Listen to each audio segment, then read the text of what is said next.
Bonjour, je m'appelle Alexia Rojoubert, je suis la patronne d'un groupe de médias et de production qui s'appelle Banijé, donc je gère 17 sociétés en France.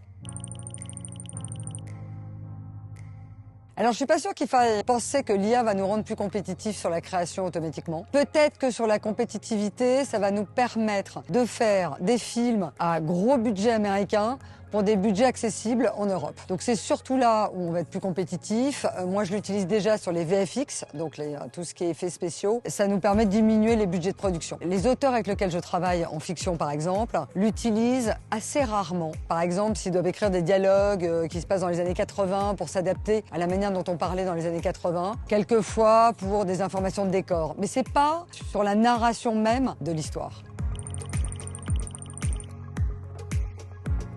Alors, moi je ne parle pas de la créateur économie, je parle de l'économie de la création.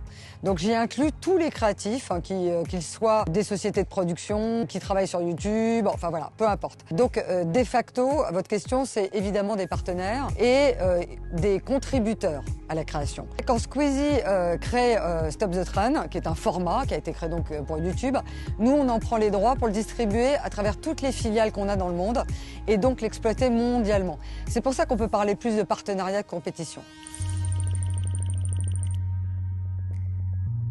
Alors, ce que nous on appelle les talents dans des sociétés de production, ce sont les patrons à la tête des différentes filiales que je dirige. Ils sont tous formés évidemment aux nouveaux modes de consommation et ils sont même plus que ça. Ils les analysent, ils sont alertes, on a beaucoup de data, on a beaucoup d'études. Donc on est au cœur même des nouveaux usages de consommation de façon à adapter nos contenus à ces nouveaux usages.